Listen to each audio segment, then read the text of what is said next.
Okay. Right. We might just have to move that. All There's right. Good afternoon, everybody. We'll call the meeting to order at 3:02. Before we get started, I'll just like to send condolences to Commissioner Brenda Penn Williams with the loss of her brother. Um, you know, maybe speak for the whole commission. We just our thoughts and prayers are with her. Um, and for that, we'll move on to the acceptance of the minutes or the meeting notes. We have those? um yeah, I sent Yeah, them out. I have those. Did anybody saw them? We do. I'll take a motion to accept the minutes. So moved. Have a motion in a second. Second. All in favor? Aye. Aye. And that passes. No public here. I say, do see. No, none.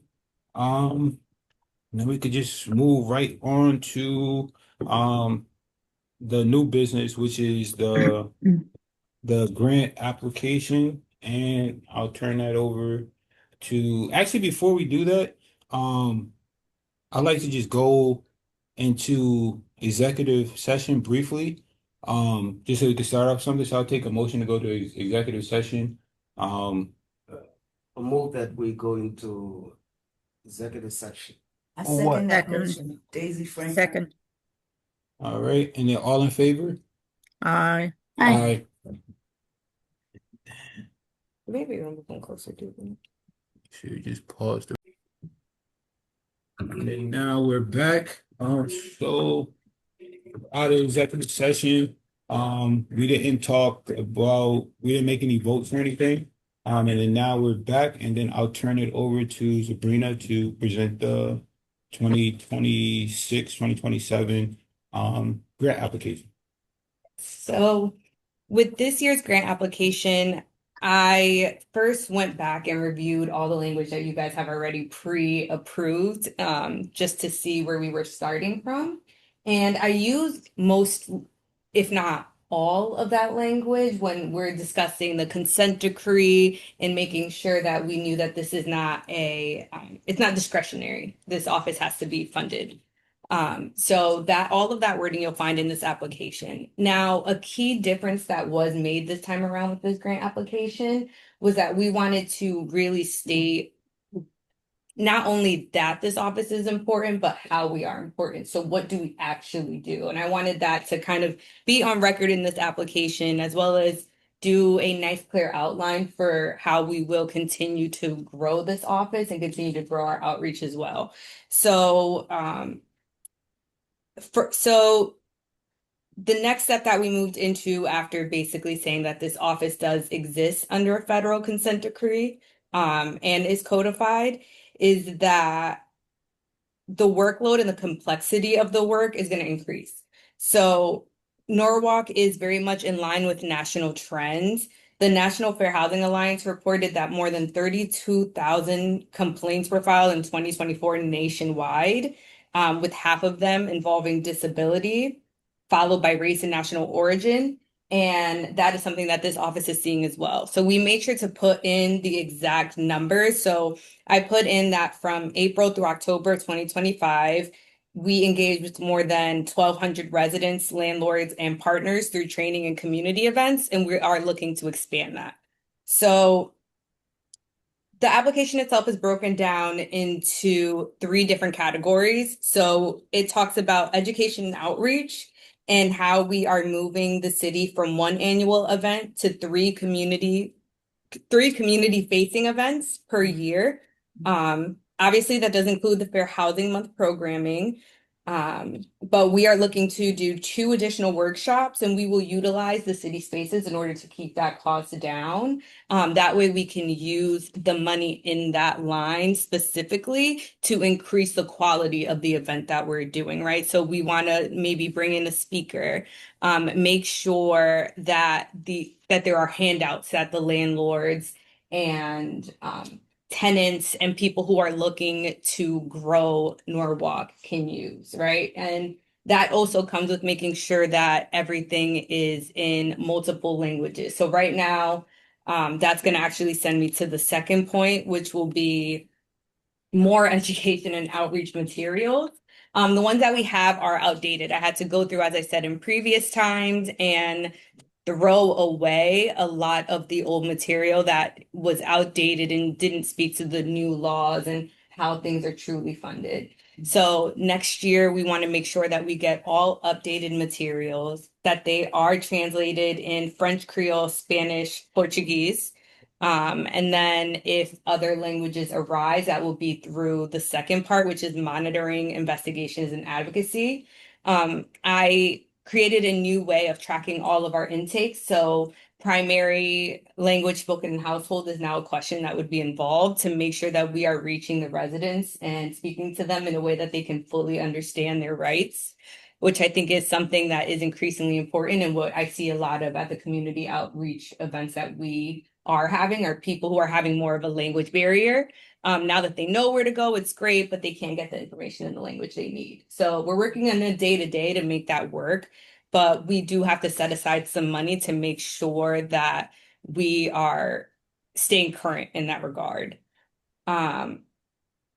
We will also start tracking our complaints by not only trend, but by neighborhood. So that way we can start to pinpoint where in Norwalk is feeling the highest fair housing complaints. And we could then hopefully do targeted outreach in those communities as we continue to expand and grow.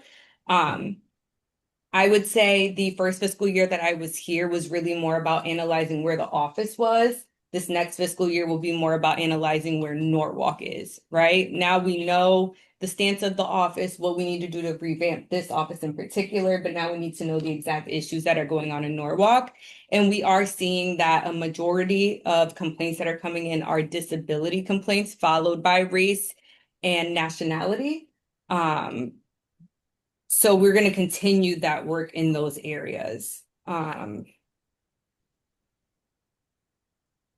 Basically, this entire application reflects three realities: the city's legal obligation, the documented need in Norwalk that tracks with national discrimination patterns, and a clear data-informed plan for how we intend to carry out education, outreach, and investigations and analysis in the year ahead.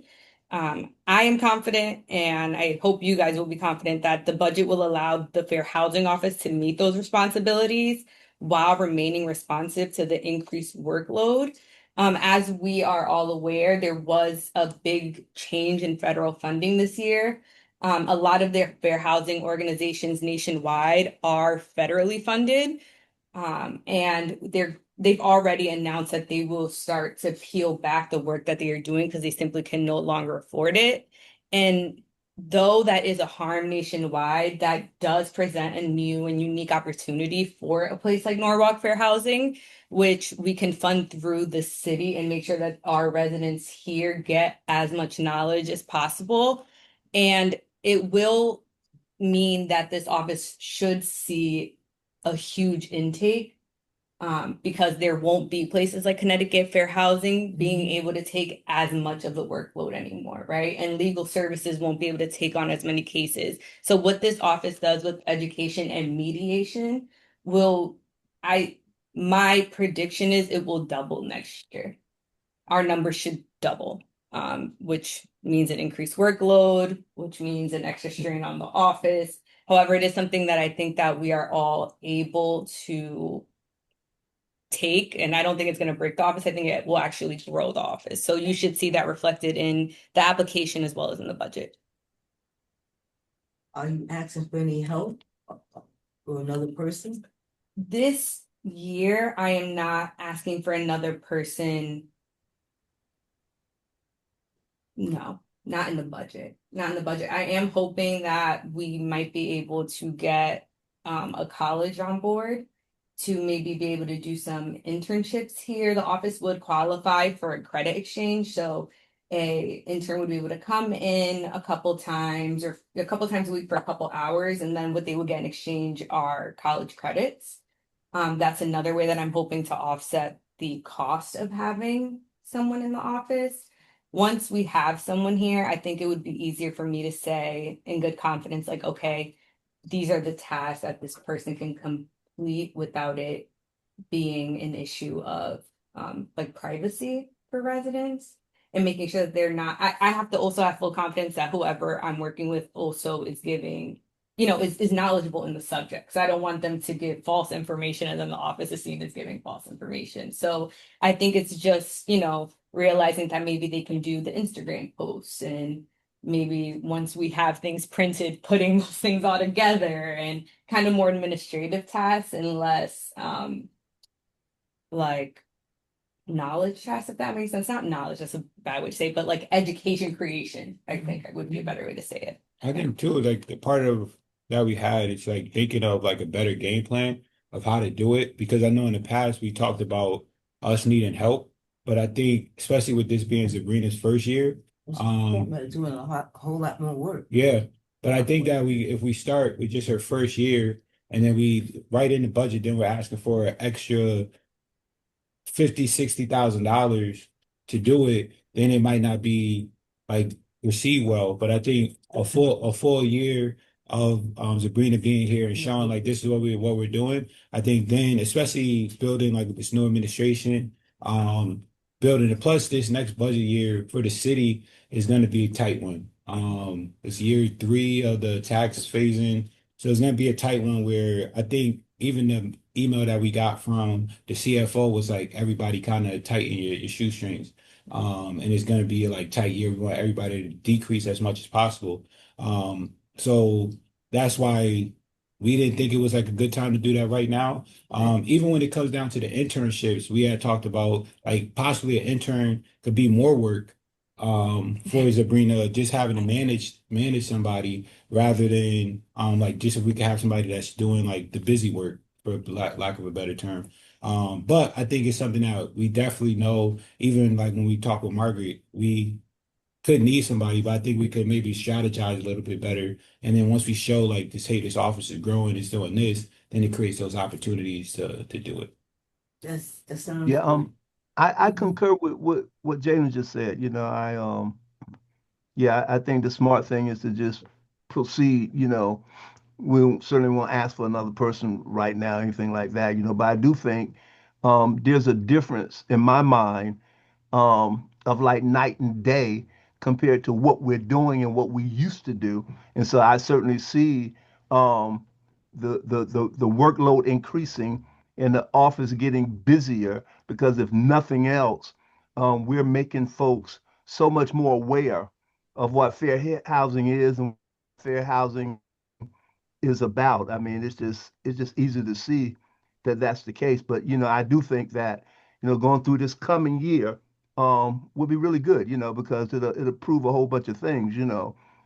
First of all, the need for fair housing, because you got to remember there was always a question, even as to the need Mhm. for what we do. And I certainly think Sabrina is doing a really really good job on proving that need and showing that need. So, come the next budget cycle, I think we'll be well positioned to kind of ask for what we want. And in the meantime, I do think the college thing is a good alternative, as is volunteers.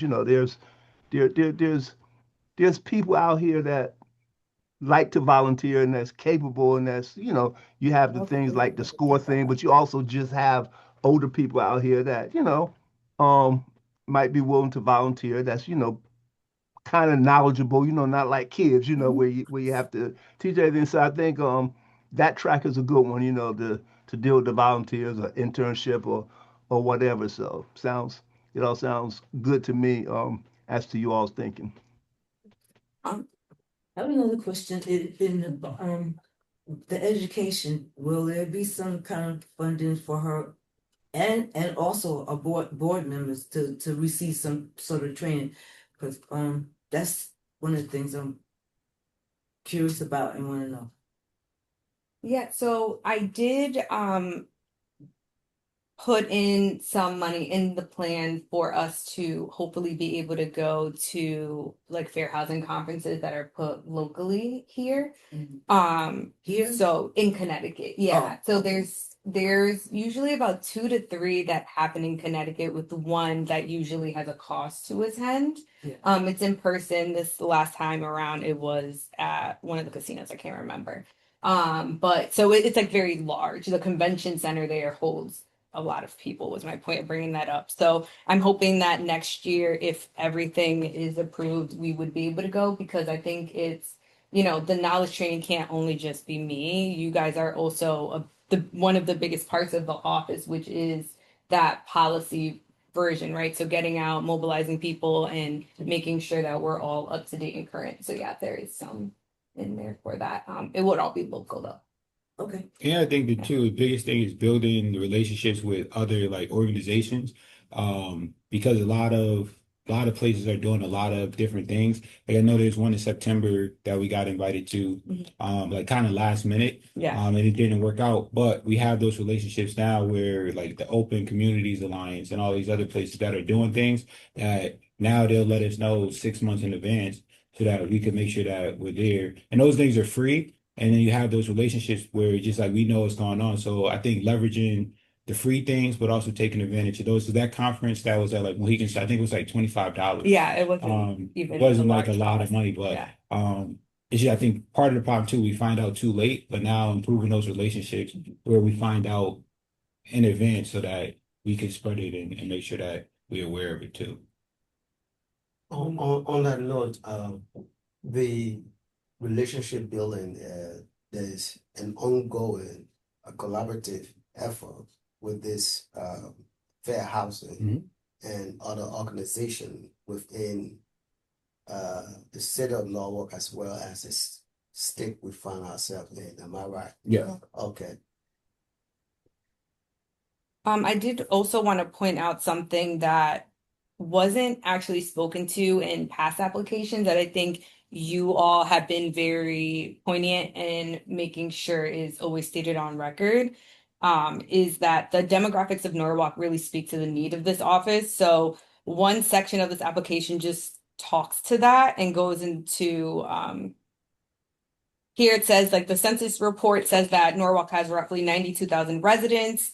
And it is question 4, question 4. It says, according to the census report, Norwalk is home to roughly 92,000 residents and is one of the most diverse cities in the region. About 45% of the Norwalk residents identify as Black, Hispanic, Asian, or multiracial, and nearly 38% of renters are cost burdened, spending more than 30% of their income on housing. So these economic pressures really do increase the vulnerability to the discriminatory practices, such as source of income bias, denial of reasonable accommodations, and differential treatment bias based on familial status or disability. So it's just a good way to kind of acknowledge that Norwalk is growing, and it's growing, in not only the workforce, not only the apartment buildings coming up, but the diversity is growing, which is a strength. However, that just means that the city has to do extra in order to protect the residents that it is attracting. So we are growing at a rapid rate, and it is something that just right there shows the need, right? The numbers are not lying. Norwalk is growing. It's amazing. The city's putting money into it, growing fast. But that does mean that they also have to continue to invest in departments to make sure that those residences are being protected.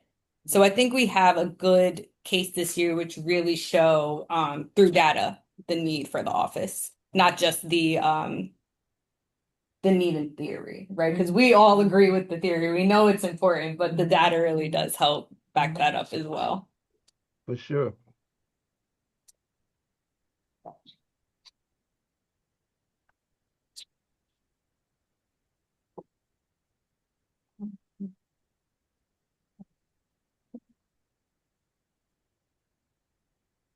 I think those are all the major aspects of the application itself. Right, we did line by line. Do you guys want to go over it line by line? I just wasn't sure if that's something that you or question by question, if you'd like. I think you did the question. I think we probably just do this part. Just the line item? Yeah. Okay, perfect. So the budget that we had to fill out as to be compliant with the application process was the operating budget. As we see an overall 14% decrease, which means a difference of a little over $26,000 that is being saved and being cut from this year's budget. With that, we have set aside funds to make sure that we are tripling the amount of events that the office is able to do, as well as being able to bring all of the equipment and all of the handouts up to date. When we see those costs, I kind of have a breakdown to support the cost.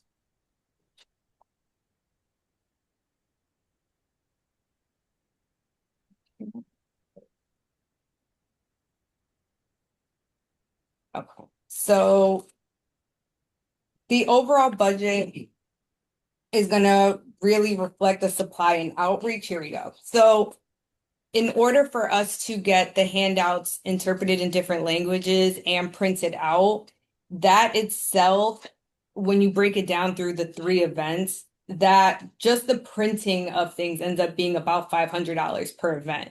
So it is a hefty cost this year. Once again, I just think that it's this year in particular, because we have so much updating to do, that we are seeing such a high cost in the printout materials.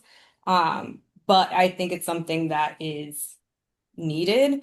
And then in order to get those translated per pamphlet, it could be $150 to $250, depending on the expert that we're using and the language that is needed, just depending on that person's workload at the moment.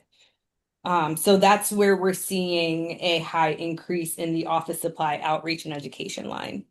But like we said, overall, we are seeing a 14% decrease, and being able to triple the events and be able to modernize and bring everything up to speed. So those are the 2 line items that we really have outside of the personnel line. The personnel line, reflects the increased workload that should be occurring, as well as cost of living. So you should see that there as well. It is the first line item there. Then that is where after that you see the equipment purchases line item, and at the very bottom you see that education outreach events line item. And you also see the commission community outreach event. So that is also where the workshop space will come into. So that would be us putting on workshops and us attending them as well. Excuse me, Sabrina, Yes. I have to sign off. I'm sorry. No, it's okay, Carol. I'll go with the way everyone votes. I'll vote for it. Okay? Okay. Sorry about that. No, it's okay. I hope you feel better. Thank you. Good old flu Take care. shot. Thank you. Take Feel care, better. Carol. Feel better, Carol. Thank you. It's the flu shot. Oh, yeah, I Yeah. gotta get one, so. Yeah, okay. So take care, gang. Have a good You Thanksgiving. too. You You too. too. Does anybody have any questions or concerns when reviewing the operating budget? I don't. Before I call, No, all good. before I call the board, I just want to, I mean, we always, every meeting seems like we're saying it, but I just want to thank you for putting so much effort into it. Me and Sabrina worked a lot together with it, but she really did a lot of work on this. And just good job. We tell you that every month, but it's just thank you for really going forward with this. Before we vote going forward after this, Sabrina and I have a meeting with the CFO in December. And then after that, after the meeting, then I will go forward, and then I'll keep you guys posted when we have the meeting with the BET. That meeting usually happens in March. And then yeah, that'll be it with that. But if there's no questions, I'll take a motion to approve the grant application as presented. I move that we approve the grant application presented to this ARCA spot. I can second that. All in favor? Aye. Aye. Aye. It's a And clean up. that passes. And then after that, we just had the meeting schedule. Yes. So this is a formality. If you guys would like to change the meeting schedule, now would be the time. I just have to submit that to the city. No, I want to Currently, keep it. No, I want to keep it the same. okay, yeah, because currently we meet on the third Monday at 3 p.m. If that Yeah, works for everyone, we just have to do a vote, and then yeah. I cannot initiate a vote. That's you guys. Oh, But I move. We keep our meeting scheduled the third Monday of every month. Second, All in favor? Aye. Aye. And that passes. That's all we had. The only thing is, I mean, next month is December. So I was thinking we could just cancel that meeting. We meet in January unless something pressing comes up. I mean, we've done that in the past, but I just wanted to just make sure that I was okay with everybody. We don't really have to vote. Um, It's fine.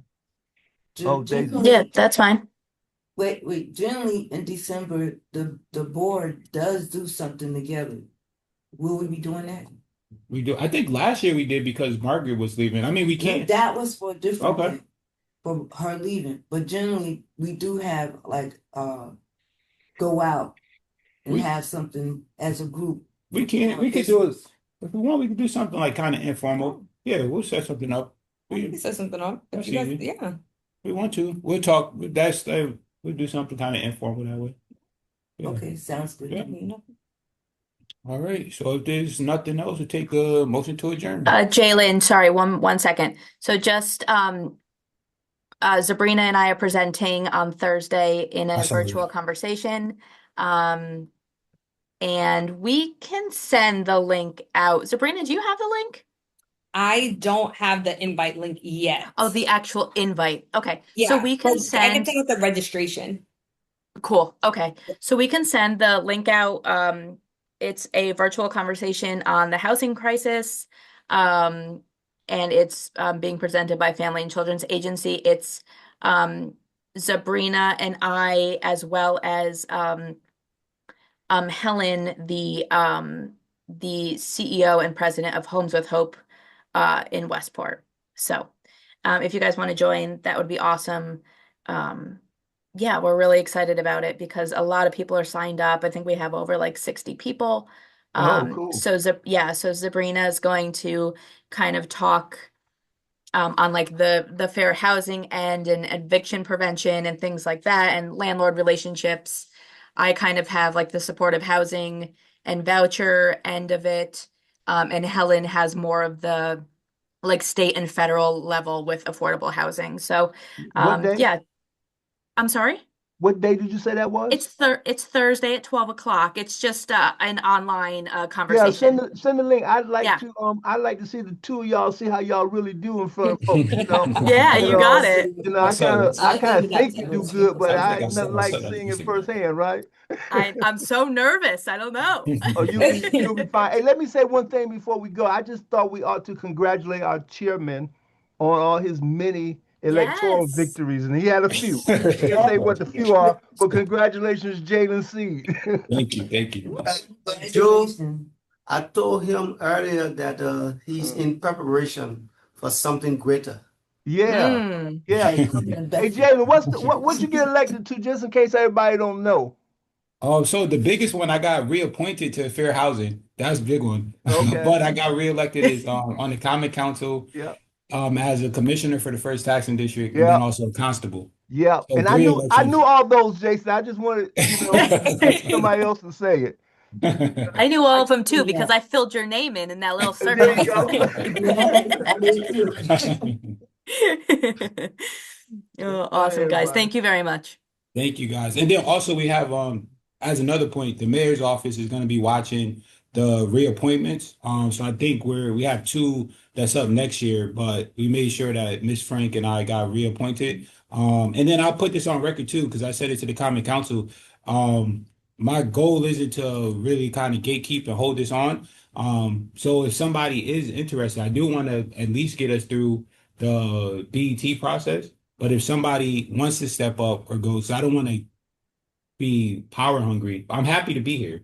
But if somebody else wants to be the chair, then We'll keep you. so I Yeah. think as long as everybody's happy, but that's not my goal. Especially this year, I felt like it was really important with the new fair housing officer and the new mayor because we didn't know who the mayor was going to be Right. to make sure that we had some type of stability here. So Yep. but I'm happy to serve. I love doing this. So I'm not saying I want to leave, but if somebody else was interested, then we could do something too. But I'm happy to still share with you guys. All right. Well, we'll hold on to you for a little bit. We'll We'll hold deal on. with that. We'll deal with that later I was on. gonna You're doing say, a good job. Jalen, those are the words of a true leader. Yeah, So there you thank go. you for that, right? No Being problem. able to, know that you have other, responsibilities and if somebody else wanted the opportunity, but just even you saying that makes us very proud of your spot here. So Yeah, Thank he's a you. young man. He's a young man on the move, doing all the right things. Good, we love good it. for you.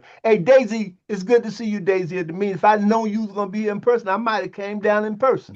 But good to have you, backing out and what have you. Yep. You guys you stop by Bethel and you see her up there singing. Okay. But thank you guys. And yeah, if there's nothing else, we'll take that final motion. I'm gonna adjourn. Second, I second.